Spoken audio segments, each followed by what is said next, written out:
Les temps sont si difficiles aujourd'hui qu'il est temps pour sortir de la crise, de sortir de nos péchés, au moyen de la consécration demandée par Marie à Fatima.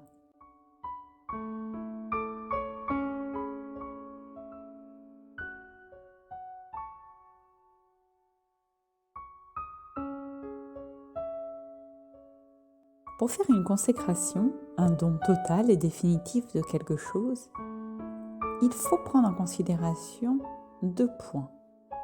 La personne à qui l'on va donner et le bien qu'on lui destine. Voyons tout d'abord aujourd'hui qui est cette personne. L'Immaculée. La Vierge Marie a elle-même donné son nom à Lourdes. Immaculée. Cela veut dire sans aucune tache, pas même le péché originel. La blancheur, la pureté, la lumière sans ombre, voilà à qui je destine le don de moi-même.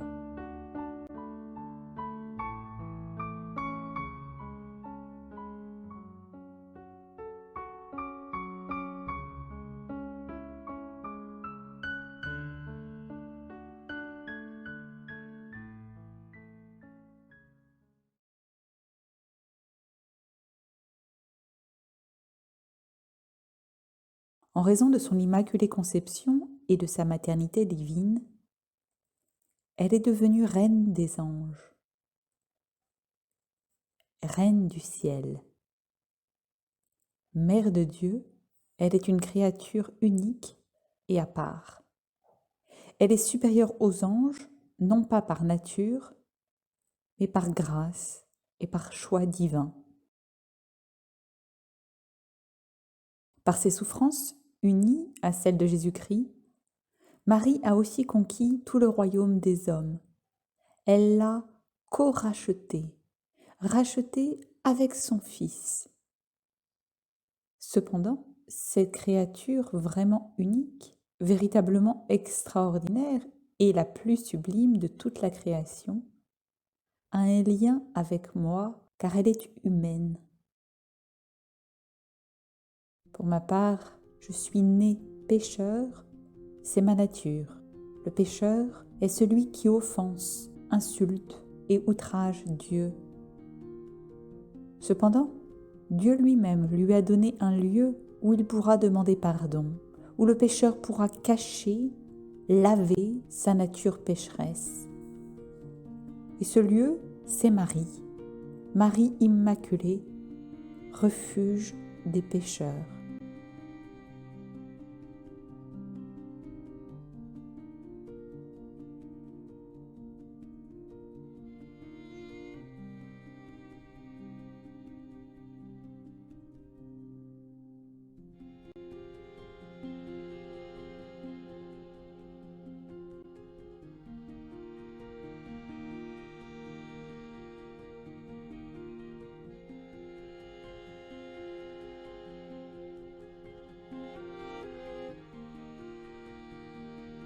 Cependant, il ne faut pas croire que ce refuge est inaccessible, car ce refuge est aussi une mère, ma mère.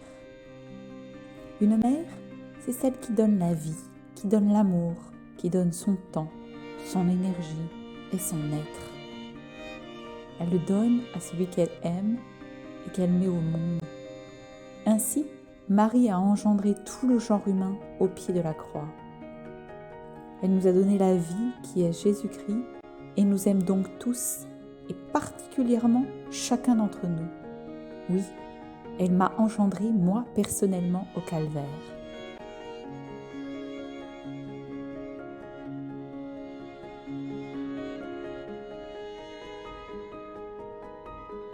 De plus, Dieu a choisi Marie. Il lui fait entièrement confiance, car elle a prouvé sa fidélité depuis sa conception jusqu'à son Assomption. Elle a été fidèle au plan de Dieu sur elle, et donc il lui donne encore plus de bien, plus de pouvoir, jusqu'à partager ses propres attributs, celui de la miséricorde.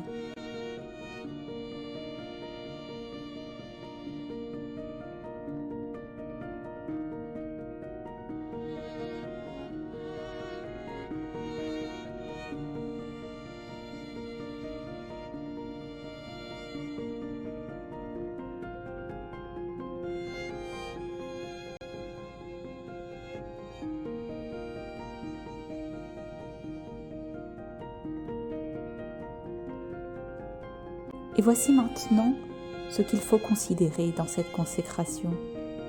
C'est le bien que nous allons lui donner. Quel est-il ? Il est pécheur, c'est-à-dire celui qui ne mérite pas, celui qui n'est pas. Le péché, en effet, est une absence de bien, et le pécheur est celui qui s'abstient de faire le bien, qui s'abstient de Dieu, qui est le souverain bien. C'est ce que je suis que je vais lui donner. C'est ma définition. Je vais lui donner ce rien.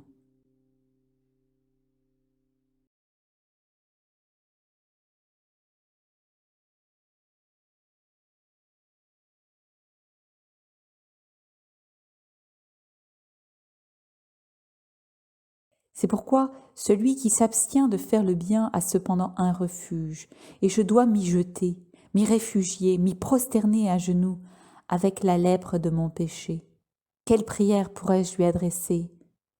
Quelle prière pour être acceptée dans ce refuge, pour y être logée, intégrée, pour y être entièrement absorbée et y être fixée pour toujours ?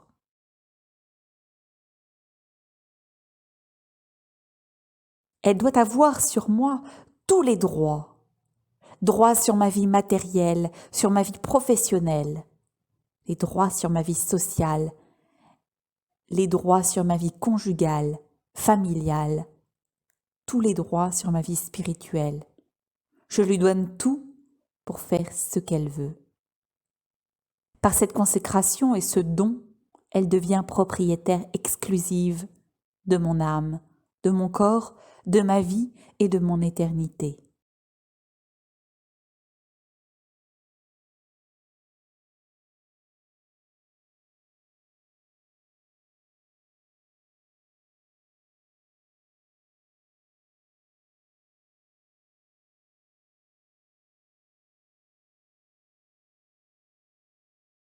Et pourquoi lui donner droit sur moi qui suis néant ? Pourquoi lui donner ce rien ? Pour l'imiter plus parfaitement. Alors, moi qui ne suis rien, je donne mon néant pour qu'elle en fasse comme une concavité très profonde dans laquelle elle pourra alors réaliser à merveille cette prophétie. Elle écrasera la tête du serpent. La tête de mes serpents, de mes péchés, de mes rébellions, de mes insoumissions, de mes contradictions et de mes déchéances. Là, elle vaincra mes hérésies, mes indocilités envers les commandements divins, mon subjectivisme, mon libéralisme. Elle vaincra mon matérialisme et mon modernisme et toutes ces hérésies qui se sont multipliées dans mon petit monde intérieur.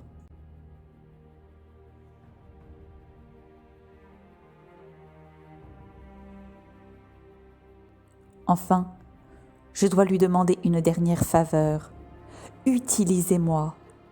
Faites de moi un instrument, un outil. Oui, transformez mon néant en moyen de conversion.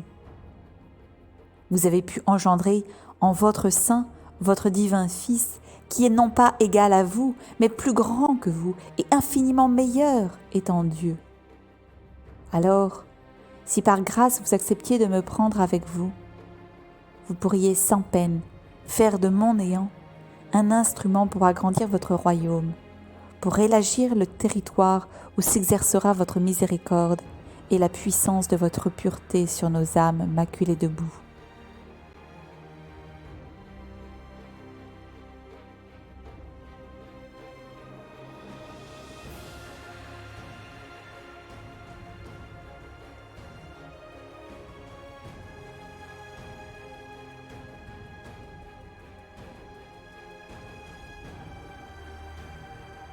Votre honneur auprès des âmes et l'estime qu'elles vous porteront seront plus grands si elles reconnaissent que vous m'avez changé en vous-même et que c'est à vous que toutes ces âmes doivent être sorties des ténèbres.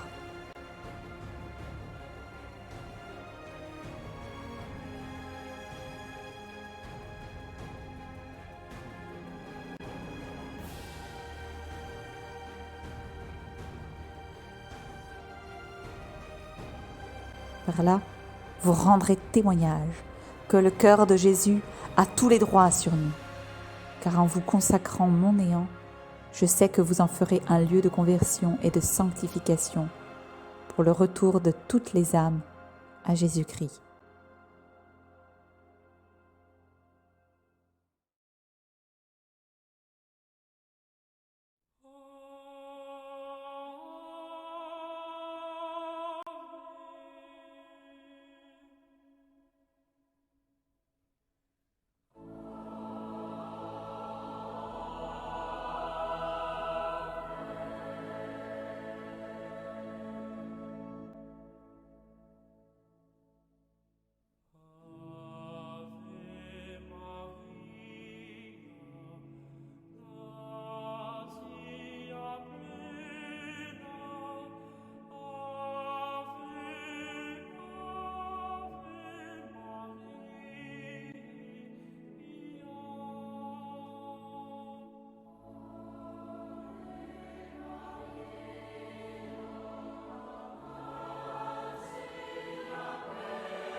Ô Marie conçue sans péché, priez pour nous qui avons recours à vous et pour tous ceux qui n'ont pas recours à vous, spécialement pour les francs-maçons et pour tous ceux qui vous sont recommandés.